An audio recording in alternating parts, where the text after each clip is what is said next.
After the chaos of New Orleans, we all returned home with mixed emotions. The trip had been a wild ride of dodging Greg's schedules and enjoying spontaneous fun, only to see Greg find a like-minded partner in Karen. We thought we'd seen the last of their laminated madness. We were wrong. 1 week after we got back, Greg called for a group meeting. It was unusual. Greg preferred emails with bullet points. Reluctantly, we showed up at Mike's place, half expecting a slideshow of New Orleans highlights. Instead, Greg and Karen were waiting for us with what could only be described as a vacation war room. A whiteboard filled with sticky notes, a table covered in travel brochures, and Karen's laptop displaying an Excel spreadsheet that looked like it had its own ecosystem. "Welcome," Greg said, beaming. Karen flashed her own eager smile. "We've got big news." We exchanged wary glances. "What's this about?" Dave asked, eyeing the spreadsheets like they might attack. "Our next group trip," Karen chirped, "to Iceland. It's cost-efficient in the winter and full of unique cultural experiences." "Winter?" Mike groaned. "Isn't it freezing there?" "Technically, yes," Greg admitted. "But with the right layering strategy, which we've outlined here, you'll barely notice." Karen clicked through the presentation, revealing a minute-by-minute itinerary. Every day was packed, hiking glaciers, soaking in hot springs, exploring scenic landscapes, and a carefully timed stop at a famous spa. "We've accounted for everything," Greg said proudly. "From meal budgets to the best vantage points for Northern Lights photography. You're going to love it." We didn't have the heart to say no outright.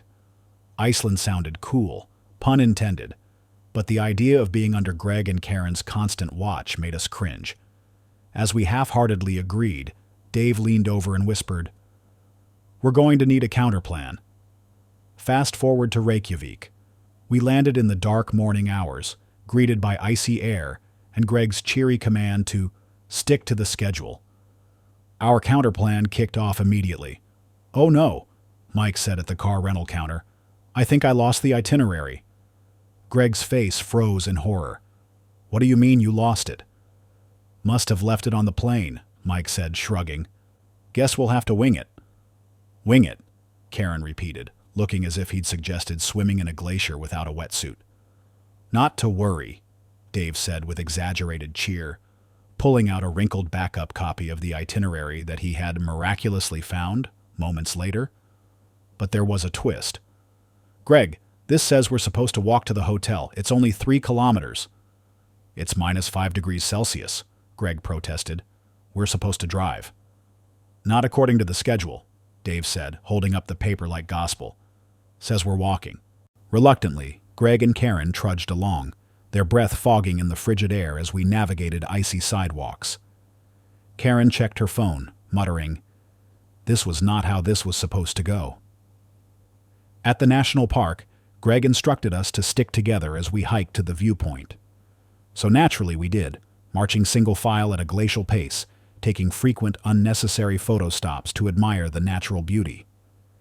When Greg complained, Mike held up the itinerary. "You said we'd have 45 minutes here. We're just savoring every second." Later, when it was time for lunch at a predetermined spot, we insisted on following the printed instructions to the letter, even when it became clear the cafe was unexpectedly closed. "The itinerary says lunch here," Dave pointed out, as Greg suggested finding an alternative. "We wouldn't want to deviate." After much grumbling, we shared granola bars from Mike's bag and made passive-aggressive toasts to the efficiency of pre-planning. One of the most highly anticipated stops was the famous spa, meticulously scheduled for the perfect late-afternoon light.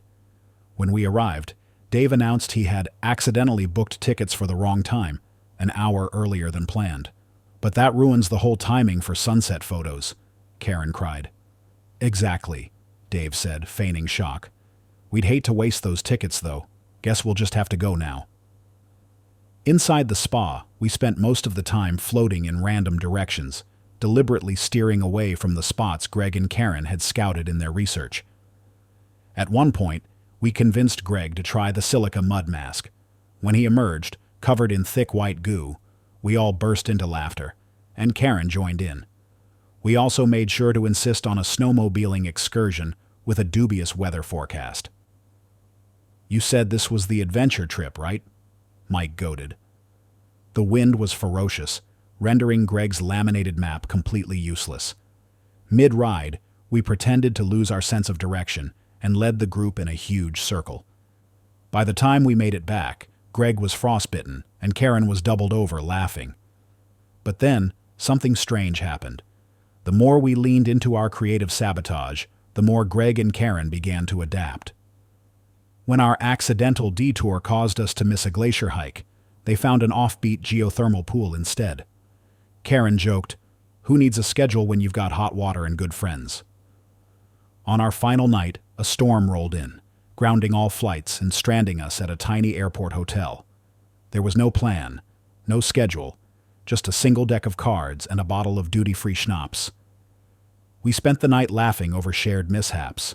Greg's scream at the snowmobile's sudden lurch, Karen's failed snack budgeting, and Dave's terrible pronunciation of local phrases. As the storm raged outside, Greg raised his glass. "To chaos," he said, grinning, "and to you guys for putting up with us." Karen laughed. "Even if you did sabotage our itinerary."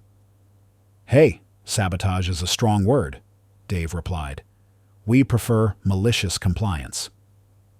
By the time the storm cleared, we'd all found a new rhythm, a blend of Greg and Karen's love for planning and our desire for spontaneity. As we boarded our flight home, Karen handed us a folder. Inside was an itinerary for their next proposed trip, Japan. "We kept it flexible," Greg said, "with some wiggle room for your adjustments."